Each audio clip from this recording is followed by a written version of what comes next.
Well, look at that. I believe that's 2 weeks in a row that has Run a worked. roll, run a roll. Like buy your lottery ticket. If I believe that is good stuff right there. How are you doing? Friday. Every time I turn around, it seems like it's Friday again. How are you doing this Friday, Mr. Kaufman? I am fantastic this week. Got my well, I don't know if I complained about this last week or not, but I really don't have any complaints because I'm feeling like my back's feeling a whole lot better. I've some reason this pain is traveling around my back. I tweaked my back. I don't know, it's been a couple. I don't even know what day it was. It feels like forever. I've been dealing with this, but I did tweak my back a little bit and kind of been babying it. But it feels good today, so I feel good. I'm in a great mood today. This is awesome. What about you? How you been?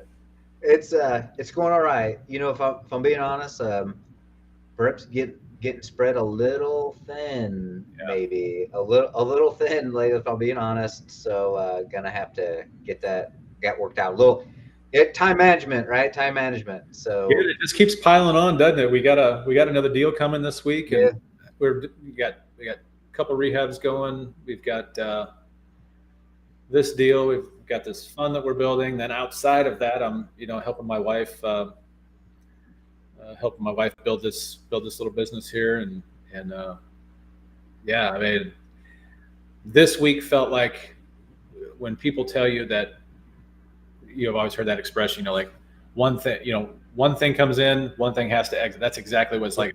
It was just it's exactly how it was. It's just getting forgetful. Can't keep things organized, and like I said before, I think probably both of us at this point right now, we need to really get back to learning how to say no. Just reinstitute those things and back into our lives. And yes, and we like to.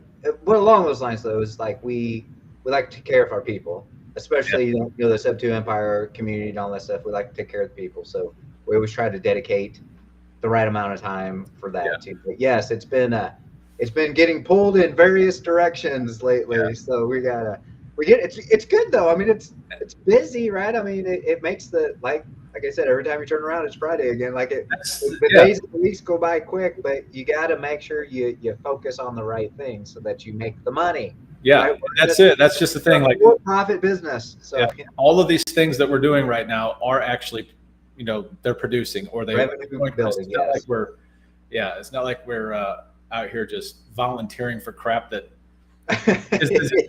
isn't productive, or it doesn't bring some money in the door. So it's all good.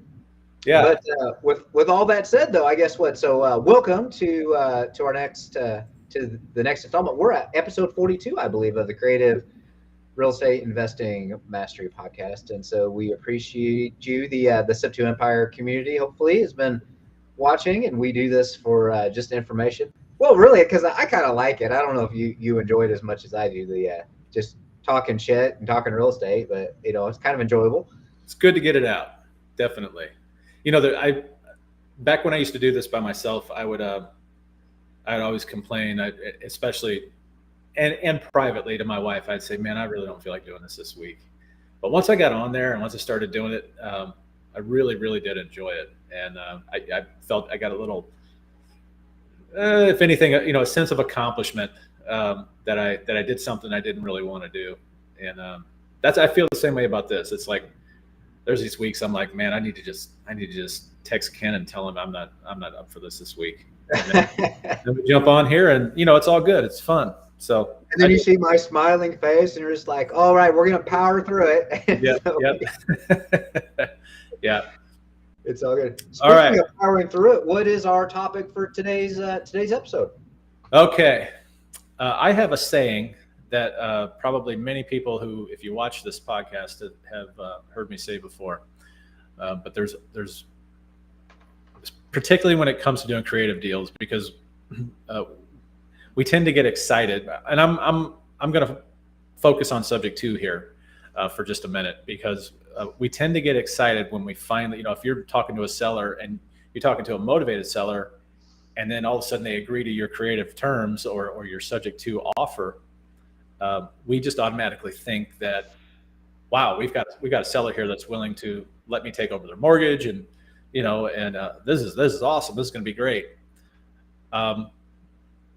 But the saying that what I like to say, and this is not an original thought by any means, but what I like to say is just because you can do a creative deal or a subject to deal does not mean that you should.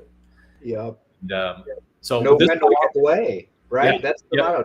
Know when to walk away. Know when to walk away. That's absolutely. It. So today's topic is going to be: are we going to do a deal, or are we going to walk away from the deal? And it's knowing when the creative deal just is not going to work for you. So that's what we're going to talk about. Excellent. Now, why? What would be some reasons, Mr. Kaufman, as to why an investor like just wants to do a deal? And I'll be I'll be a little transparent on this one too. There have been some times in the past where it's like, all right, I need a project, I need something to work on. I know the margins aren't great on this one or whatever, but like I'm gonna pull the trigger, right? That's going to be antithetical to what we're going to say today, right? But what are some other reasons, right, why investors struggle to walk away from deals when they should? Sure. Well, I mean, I kind of just touched on number one, and that is, a lot of investors have some kind of emotional investment in a lead. And for me, that what I was trying to convey before was that emotion is excitement. Oh, wow. These people are willing to let me take over their mortgage.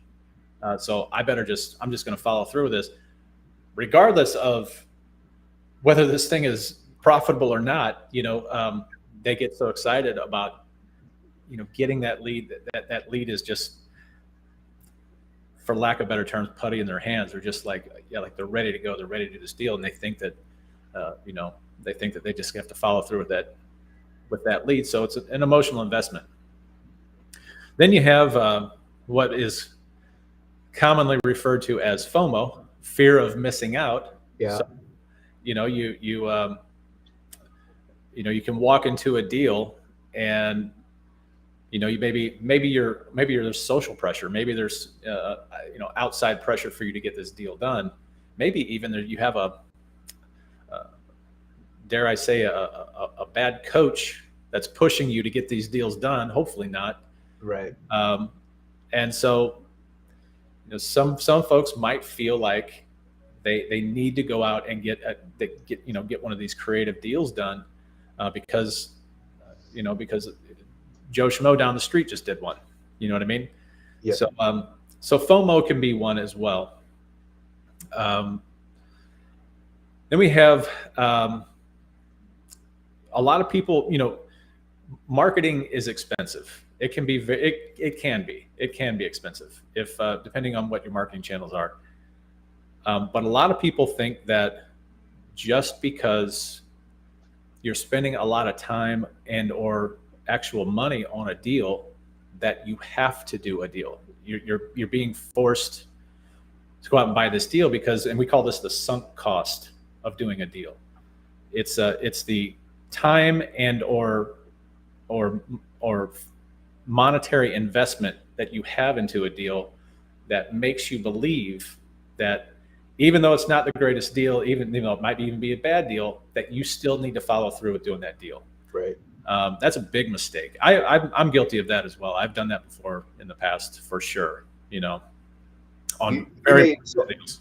So sorry. So what you're saying there really is, I just spent $1,200 on marketing, and I had this one lead come in, and man, I'm going to get my $1,200 back, so I better do this deal. That's right. Yeah, and I mean, you might get your $1,200 back, but the rest of the deal stinks. You might, it's definitely happened to me before, for sure. Another one of these points might be mistaking a motivated seller for an actual qualified lead. I think it was last week we talked about. Was it last week or maybe the week before, where we talked about getting upfront agreements before you even go on an appointment? Getting an upfront agreement or a verbal from your seller. Hey, Mr. or Mrs. Seller, if I'm going to take the time, I'm going to drive out there and see you, going to visit, and we're going to look at the house and everything. But, I kind of need to know before I jump in my car, if I come out there, are you ready to, do you think you're ready to sign a deal. If we can come to terms on this, do you think you're ready to have me put this under contract? So yeah, I mean, just not pre-qualifying your lead before you get out there. So just making that mistake of for lack of, I feel like I'm repeating myself, mistaken motivated seller for a qualified lead. Yep. Got to do a little vetting. That's right. Okay, Yeah, so don't wait. So you basically don't waste your time, because time's money. Yeah. Theoretically, there too. Right. And I always like to say too. So this brings the golden nugget, right? The Captain Obvious statement, right? You only get paid when you close on the deal, then the deal is profitable. You don't get paid for talking to sellers. You don't get paid for walking houses. You don't get paid for driving around, right? You got to turn the lead into a profitable deal. So yeah. So man, am I guilty of that one, especially in the beginning. I probably put 20,000 miles on my car in 1 year driving around, I mean, I did deals, but I just imagine I probably could have doubled my deal flow had I not adopted what I ultimately ended up adopting, which is I don't go to seller appointments to talk to sellers. I go to seller appointments to get contracts. That's with the mindset that you're going to have a signed written agreement when you walk out of there. That's right. That needs to be the mindset too. And if you're just starting out, will that happen all the time? Hell no. But be prepared and ready, because it will. Yeah. Yeah. The first deal that I ever actually did, through all that driving around and everything, but the first one I ever actually did, I was so desperate at that time,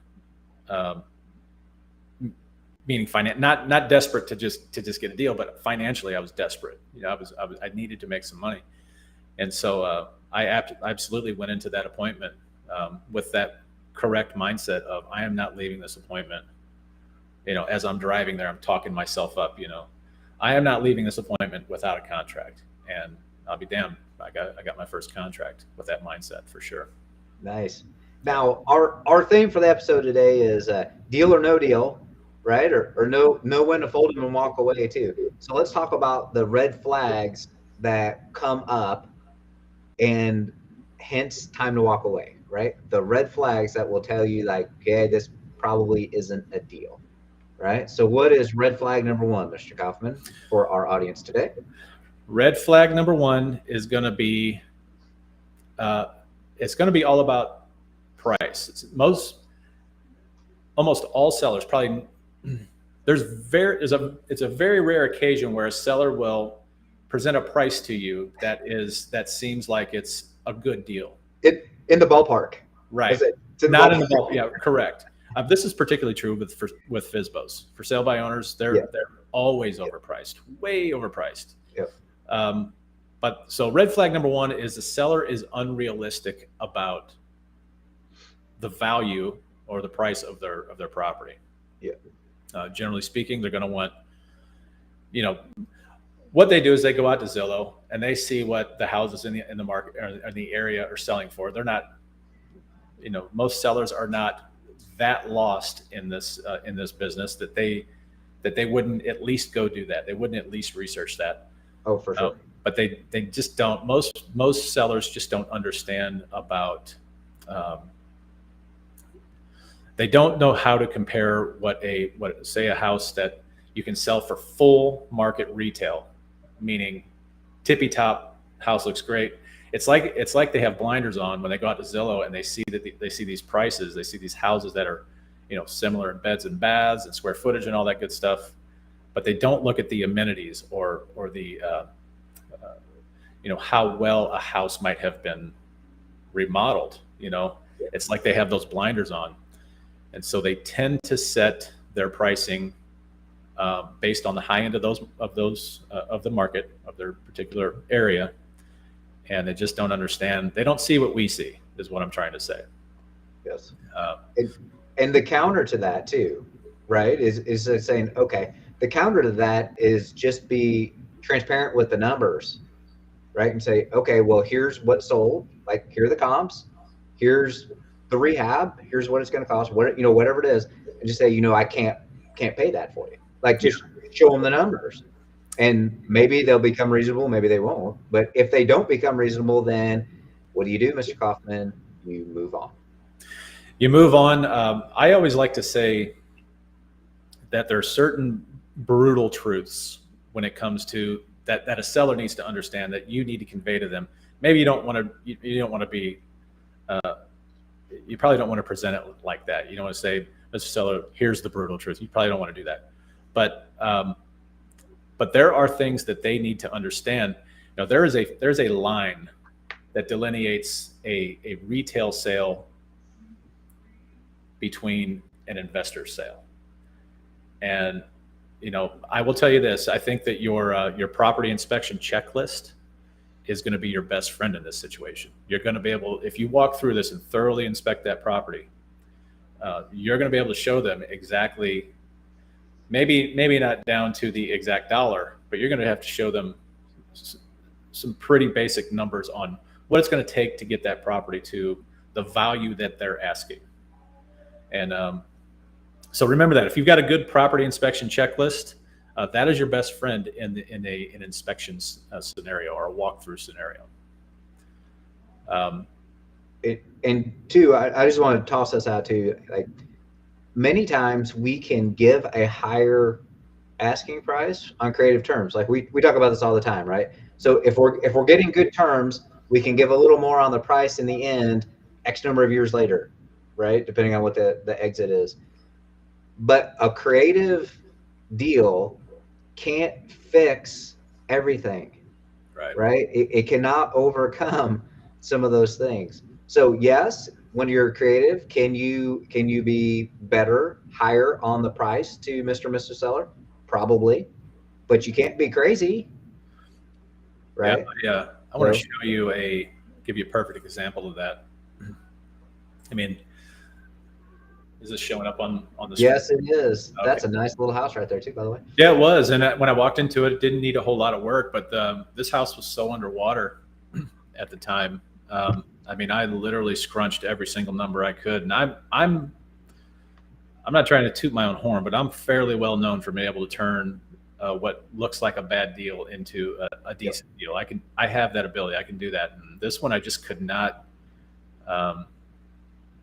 With the arrears that were due on it, the timeline in which he bought it. And this house, he owned this house at the time less than a year, and he overpaid for it to begin with, and he was over leveraged. And unfortunately, this house went to foreclosure. And so not only was I not able to help this individual, but I missed out on a great deal. Missed out on a great property, because it was in great shape. There's just not a whole lot we could do with it. But I just kind of wanted to show you that this is one of those deals that I was a little upset that I had to walk away from it. But sometimes you just got to do it. That brings up a good point, and I've said this many times on our coaching calls with our students too. And I say this, the analogy I use, they probably, if any of them are watching or will watch this, they'll probably tire hearing this, but stop trying to fit your round peg into a square hole. Yeah. You can't do that. I know you want to help people. I know it's in this, but the bottom line is you're a for-profit business. You're not a charity. You cannot help everybody in every situation. You just cannot. Yeah, but conversely, on the other side of that, I think if you walk into any of these scenarios with the mindset that you're there to help, and it may not even be with a property, it may be with whatever other problem that seller might be dealing with, personally or professionally, or maybe they even need like their yard cut or something like that. But you can't pencil every deal. You just can't. You can't solve every problem, right? Especially if the numbers, like you just mentioned, the gap in the numbers is so severe, you can't fix it. Yeah. So, well, let's move on here. Let's look at red flag number 2. Very good. You want me? I'll take I want you to take it. Absolutely. Yeah. My mouth is getting dry. So we talk a lot about, the more motivated the seller is, the better. So it's our job to build rapport with the seller and figure out what is the motivation. In other words, what's the pain point? And going back to what we just said, right? Segueing right into it's we want to solve that problem if we can. So another red flag would be is that the seller really has no motivation, even though they told you different, right? There's really no motivation. There's no pain point.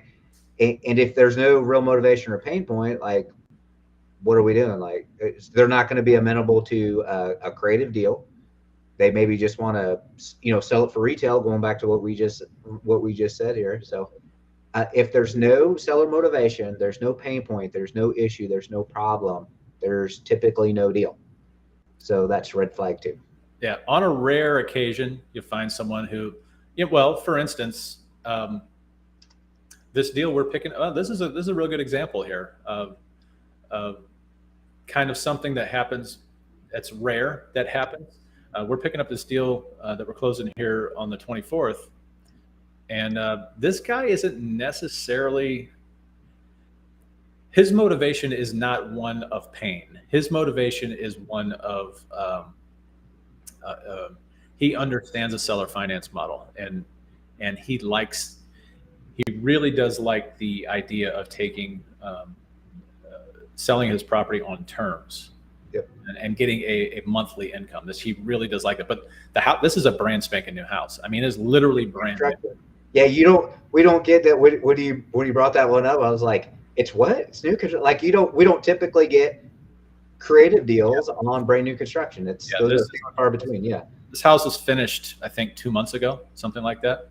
Still got the inspection stickers on the windows and all that stuff. So, so his motivation wasn't necessarily pain. This guy's he's doing well. He's fine. He's moved into a retirement community, and I guess maybe if there was a pain point, that would be it. Is that he's moved on. He paid cash for the house. That's why we picked it up on seller financing. But yeah, so this is rather rare for us. It's not. This doesn't happen every day. It was just one of those deals where it's just like, hey, we talked about that. Like, should we do it? Like, do we have the bandwidth? I mean, that's another thing. We don't even have that on the red flag. Like, do you have the bandwidth to take on to take something on? And we actually talked about that, and it's like, yeah, we can't pass this one up. Yeah. By the way, on this one too, I think that this particular red flag is especially true. I talked about the FSBOs earlier. This is especially true for them.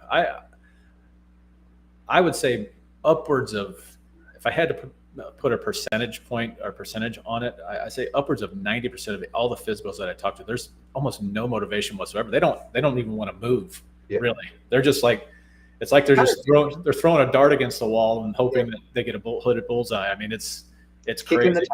Kicking the tires. That's right. Yeah.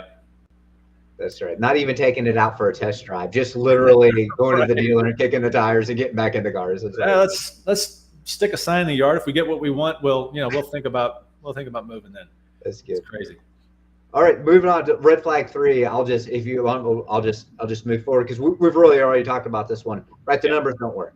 Like when you evaluate your deal, like you cannot make bad numbers work. Right. You might wish you can, but you cannot. And sometimes the numbers might be a little borderline, and you can get 0% financing from it. Like, you're making monthly payments, it's all principal payments. Like, you're getting 0% financing from the equivalent of 0% financing from a seller. I actually did a great deal on a 0% financing one on Table Rock Lake down here in south in Branson, just by Branson, Missouri. But it's you can't work magic on bad numbers. We already said that. Just want to reiterate that. Like, and that goes. Let me just talk about that for a second. That goes to is like you need to be able to appropriately evaluate your deal without having analysis paralysis. I think there was also a very nice podcast on the avoiding analysis paralysis type one too. So just pointing that out there, but you have to make sure the numbers do work. Like the one you showed there, you said it was so underwater. So it had he bought it, right? Bought it with no equity, and then it went under more, and then there was arrears adding to all the loan balance and all that stuff, and you just couldn't get it out from underwater. it basically sank to the bottom. That was a Titanic example instead of one that's just kind of floating on top where we could patch it and get it back upright. That one could not be patched. So, yeah, I mean, even on that one, you couldn't even wrap that deal. I was sitting here while you're saying that, I was thinking, man, I'm just kind of revisiting it. Yeah, it's going through your head, isn't it? Yeah. But yeah, there wasn't even enough equity in that thing to be able to wrap it. I mean, he overpaid for that property to begin with, so I couldn't turn around and resell it at an even higher price. There was just nothing to. And since he bought it at a higher price, his payment was already higher, so I couldn't take it subject to because his payment. I mean, right, because you couldn't do anything with it. I couldn't even rent it. You know, yeah, you couldn't cash flow it, right? Yeah. You can't go, right? No. So all right. So what's the next red flag, Mr. Kaufman? Red flag. This is number 4. This is going to be. This is something I wouldn't have thought about, but legal landmines. By the way, I don't know if you can hear. Can you see me? Am I here now? Nothing. Yes, your voice is way off from your video for some reason.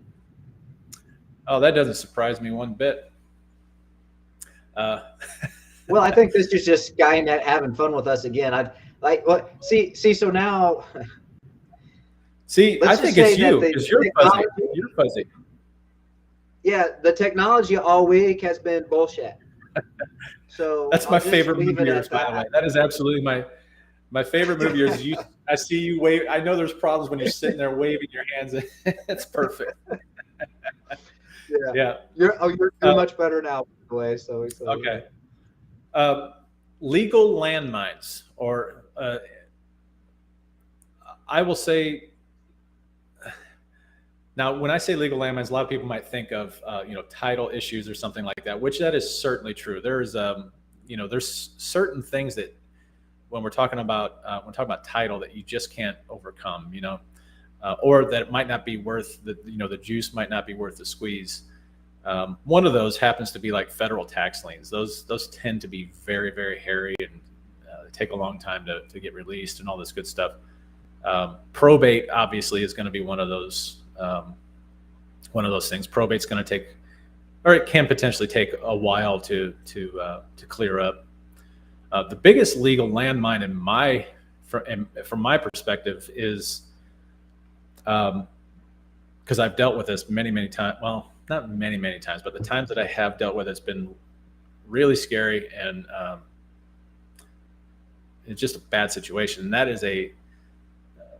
is someone who is a kind of an armchair attorney, or someone who threatens legal actions. They're litigious in some way. Every member of his family is an attorney, so by proxy, he's an attorney, or she. Yes. Yeah. I mean, it's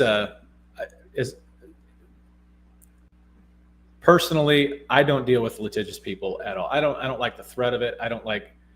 I mean, those people that might threaten you with. Even, I mean, we're talking. We're just talking. I might have just been at an appointment, a seller appointment, and just talking to the seller, and they start bringing up, legal aspects, and my cousin's an attorney, and blah blah blah. Like, yeah, I'm not sure I want to enter into a long-term relationship with this person, which is what subject to ultimately is, and so that. Anyone that for me that presents even the possibility of a legal landmine down the road, I just don't do business with, because they really don't understand that literally no one except the attorney wins in a legal battle. I mean, I've never ever seen anyone come out ahead, plaintiff or or otherwise. Never seen anyone come out ahead other than an attorney. So I stay away from them as much as I can. Yeah, the system's designed for that not to happen. So yes. Yeah. But yeah, I mean, if a seller is, if we're talking about the legal aspect of it or title, I want to separate title issues from legal landmines.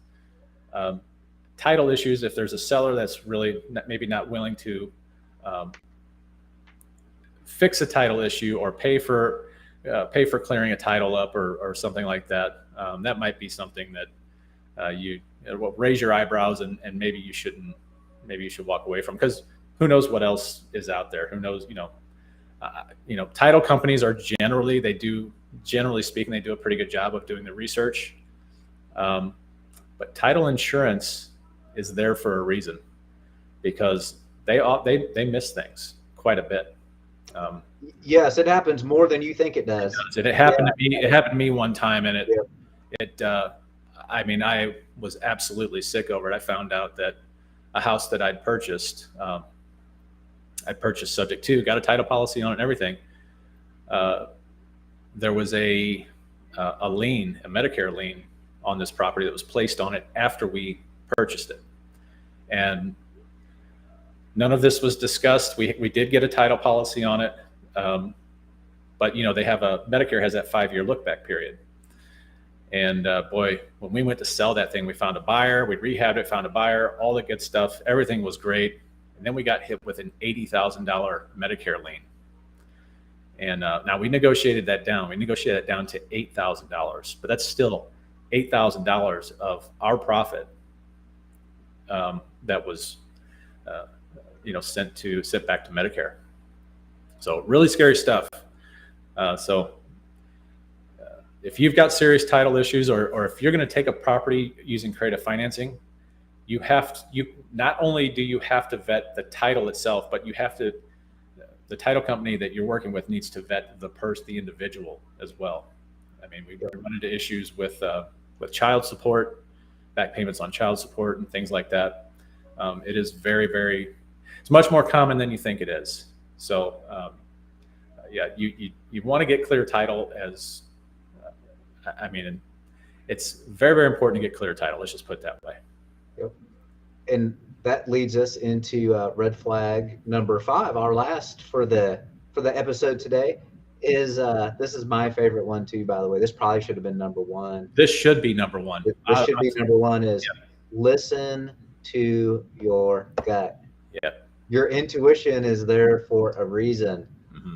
Right. And I'm guilty of this too. This actually was a note many years ago. It was actually the first note that I ever did.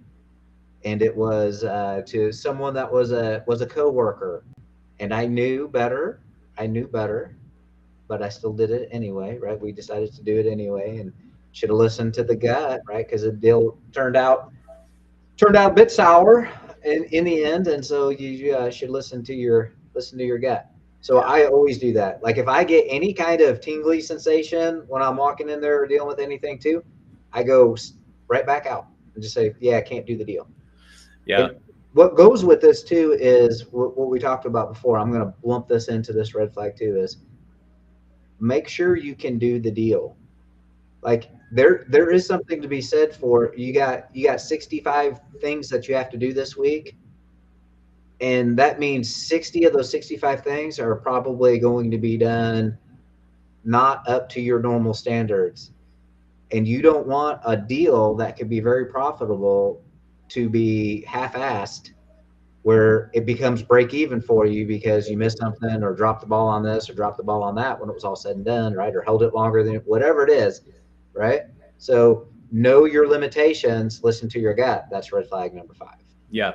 Yeah. I mean, you can pick up on a lot by simply following the rules, or I consider following my rules, I guess, of talking to a seller. It's asking tons and tons of really good questions. You can get that intuition that's built into you will fire off if you're asking good questions. You're going to know a bullshitter when you see one. I mean, most people will.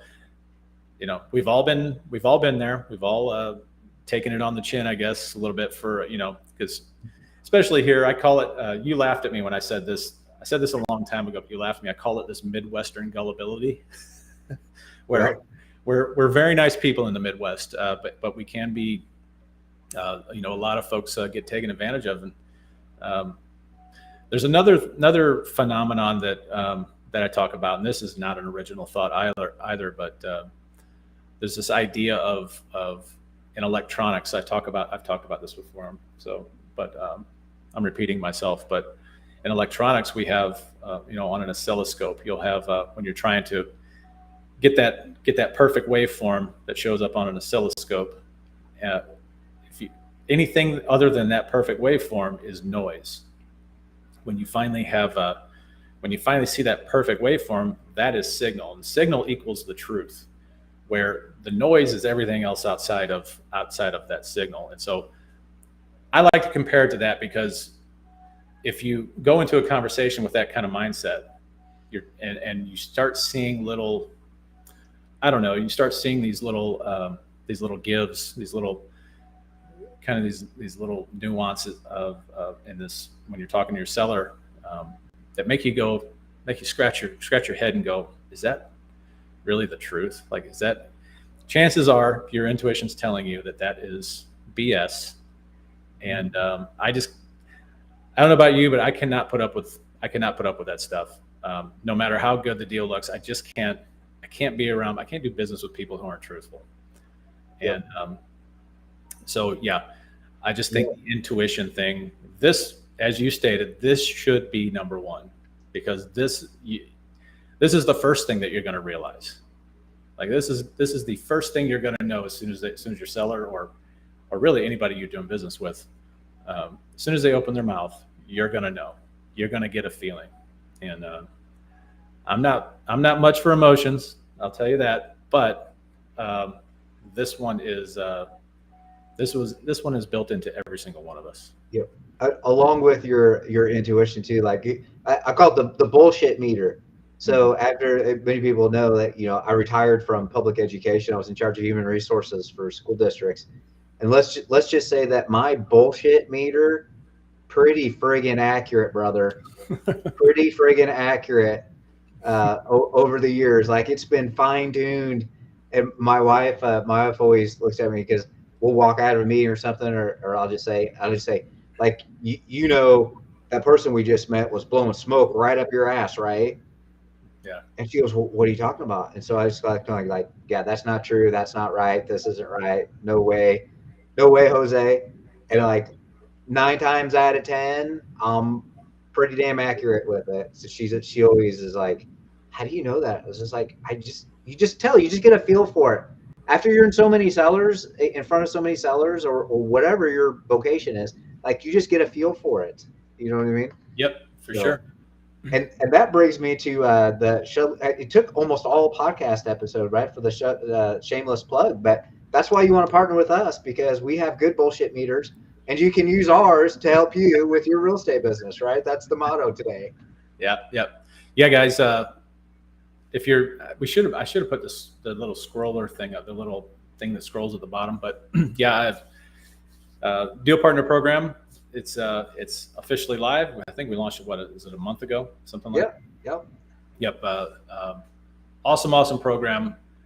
I feel like we've kind of beaten it to death with on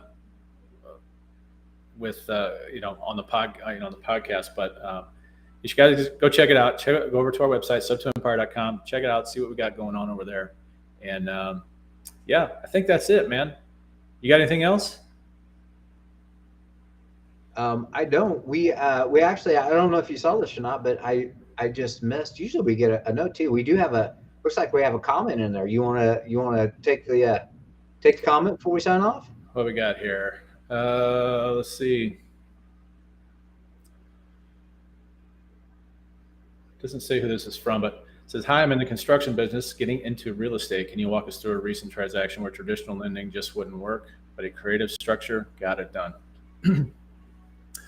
A recent transaction. Well, here's what I'll tell you about that. Yes, we can do that, but I will tell you that every single one of our deals, all of our deals get a creative offer, no matter what. It does not matter if you have, if you may have a line of credit, you may have bank financing, you may have private lenders, whatever. None of that financing is ever going to be as cheap I should be careful with my words here. As cost effective. Thank you. As cost effective as a creative offer will. Yep. So, I could sit here and go through a couple of deals with you, but quite honestly, traditional lending is it's not my.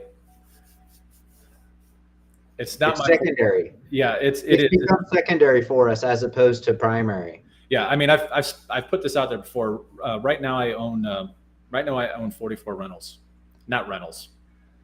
I own 44 buy and holds. Buy and hold properties, right? Some of them are rentals because one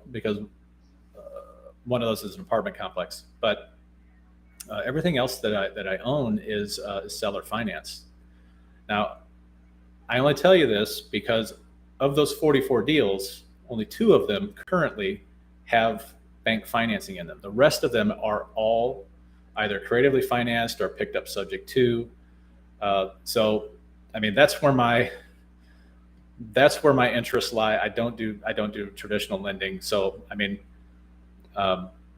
really, I guess the answer to this in a little more direct way of saying it is, from my perspective, there's no reason to go to an institutional lender if you can get better terms through, say, subject to or seller financing. Yep. And if you think it's impossible, what's that? Yeah, and I'm sorry, you don't know whether you can get those creative terms until you propose it. Right. And I'm telling you, if you do this right, if you do this the correct way, and you approach this the correct way, you would be just absolutely shocked at how many people are open to doing something creative. It is mind blowing.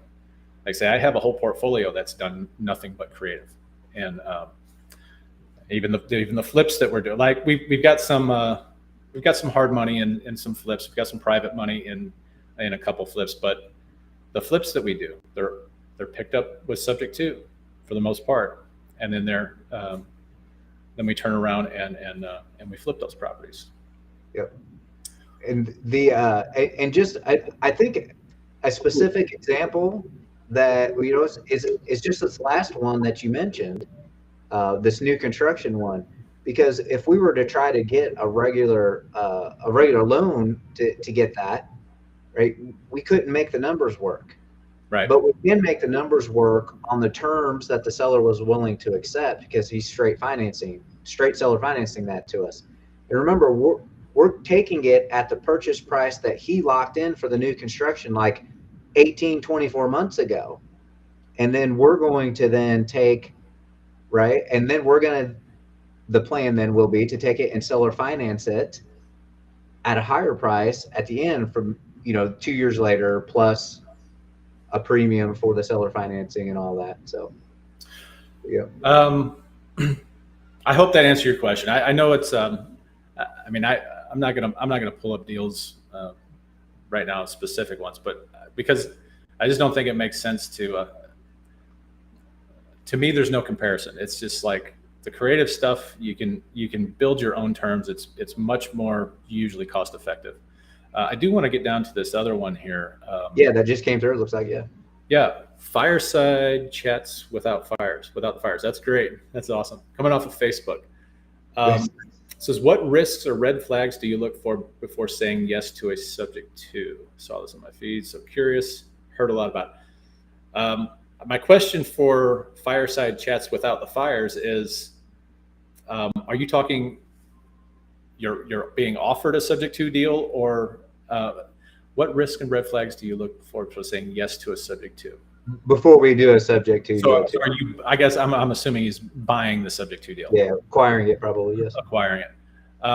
Well, I mean, you could kind of rewind this, go back and watch this entire podcast, because this really does encapsulate the answer to this. Really is really encapsulated in this particular episode. But just right off the top of my head, red flags. I think the legal issues, or the kind of the litigious people, and we talked about intuition here just a few minutes ago. Really, intuition is your go-to. That is, it's your gut feeling. It's going to be your go-to. Is this is this the type of person, for me, this is the first question I ask, is this the type of person that I want to enter into a relationship with, a business relationship, because that's what we're doing. If you're buying subject to, you are entering into a business relationship with someone that you do not know. And so that's the very first question I think that needs to be asked. And then secondly, if that passes the smell test, yep. Secondly, it's just numbers, man. It's just numbers at that point. I was just getting ready to say that, and then the numbers have to work. Like, can you make the numbers work, right? Because you want upfront on a sub-2 deal, you want upfront money that reimburses you for your acquisition costs and then some, right? Mm-hmm. That's the goal. You want cash flow, and then you want the spread built in the back. Well, no, he's talking about subject to. You're talking about seller finance. You're talking about on the. Is that what you're saying? Oh, acquiring it. Yeah. Sorry, I got ahead of myself. Yeah. See, I get so excited about all that stuff too. I go. But yeah. So number one would be sort of the relationship aspect of it. Number two would be the cash flow, or I'm sorry, the numbers. Yep. Number three, I think, would probably be location. Are you happy with, kind of the way I look at it is, again, not an original thought. So it's not my this is not, I didn't come up with this. If I'm going to buy a property somewhere, it doesn't matter if it's subject to or whatever. If I'm going to buy a property somewhere, I need it to be in a location that I prefer it to be in a location that has had a nice record of appreciation in that area. But also it's got to be, you got to look at all aspects of it. You got to look at the crime. You've got to look at, would you sit out on the front porch of this property you're going to buy subject to? Now, some people have different levels of safety, I guess, that they're willing to put up with. But yeah, honestly, that's not that hard. It's really just the numbers got to work. It's got to be in a decent location, and mostly, for the most part, you got to make sure that you're prepared to enter into this business relationship, especially if it's going to be a buy and hold. If it's going to be a long-term buy and hold, you're talking. And a lot of times we don't even put limits on how long we're going to hold on to these properties. So if somebody sells us something subject to, we'll hold on to it for years and years and years. Remainder of the term, yeah, 25 plus years, yeah. So yeah, the number one thing obviously is for me is going to be vetting the seller, and testing those waters with them. You simply do that by asking a ton of questions and just letting them talk. You're going to get a really good sense of who the person is that you're dealing with. Yep. And the last question here I'll take with this is a great one too. So you want to do rehabs, you want to purchase new constructions or whatever, and you have this big capital outlay. It's a $60,000 rehab project, or it's you got to put 30% down to get your traditional lending. It's like, how do you bridge that gap? You partner with somebody. Yeah. That's what we do. Like, and we're blessed enough to do that we have the capital to do some of those things too. But we still partner with people so that we don't have to use up our own capital. Just have to make sure the deal can sustain the partner, right? So let's say you're going to borrow the $60,000 for your rehab. Well, there's a cost to borrowing the money. That person wants to be that partner, that money partner wants to be there. Or maybe you just bring it in and you split the profits 50-50. Like, they're bringing that money in, you're getting the, whatever it looks like, however you structure it, you partner with somebody. And then when you get your own capital, you don't have to do that anymore. Yeah, a lot of what I think this person's talking about is it has to do. I think in those situations, first of all, you really have to be dealing with private money, private individuals, because you can structure terms. You can structure terms that are. You can go anywhere with private money. You're not going to be able to do this so much with with institutional money or banks or hard money or anything like that. There are a couple of funds out there that I think might be willing to bend a little bit, but for the most part, you got to be dealing with private money, and with that comes these just a whole set of different rules. They're easy to understand, but you just have to figure out like Ken said, you can partner with someone. You can offer an equity position with private money to your lenders. There's just so many different avenues that you can go down when you're dealing with private. A lot of options. Yeah. When I say partner, I include joint ventures and all that stuff too. It's like you're bringing someone else in on the deal that has the capital you don't.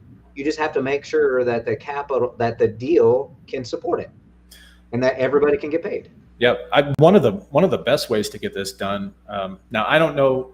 You're talking about new construction. Obviously, there's a buyer and a seller in every deal, but if you're doing a major rehab, or if you're maybe some land's been developed and you're building new houses on it. Well, somebody's selling you that land. One of the best ways that I have found to get these rehabs done is actually bringing my sellers in as partners, in a sense, money partners, financing the sale of that, so that you don't have so much of that. Maybe you're going to have some upfront costs, but you're not going to have so much that is just going to overwhelm and overwhelm the budget and ultimately could potentially hurt you in the long run. But making your sellers your financiers, that's one of the big things that we like to push. That's really kind of what subject to is. I mean, that's really all that it boils down to. And I'm not saying you're going to, with your projects or your rehabs or your new construction, I'm not saying you're going to buy that property subject to and then do a rehab on it. I'm saying subject to is just another way of making your seller a financier. All right, so you can have them carry back a note for the sale, for a portion of that sale or a portion of that property. You can make them an equity partner in that, but I mean, there's one little catch to that, and that's that I've run into this before, where I have had a seller. I've made a seller my financier. They've written me a note, or they've given me terms on the property I'm going to buy and rehab, but then all of a sudden they want to become they're an interior decorator, or they're they want to control the rehab. Yeah, yes. It's kind of an unintended consequence of them becoming part of the deal. So that's something you want to be really, really careful of. But as long as you have expectations up front, they understand their role. Their role is strictly money. You manage your deal. You manage the rehab the way you want to manage it, and yeah, that's how you deal with it, honestly. But for the most part, you're talking about private money or striking a deal with your seller, usually on terms to acquire those properties. And we just, and of course, we could just talk in generalities, but every deal has different possibilities and different options too, depending on the specifics of the deal. So I mean, if you're happy with, man, I could go on all day with that question. Honestly, there's just so much you can do. If you have the seller's cooperation, that's really what it boils down to. You're not gonna be able to do this. You're not gonna be able to do this with bank money. So, all right.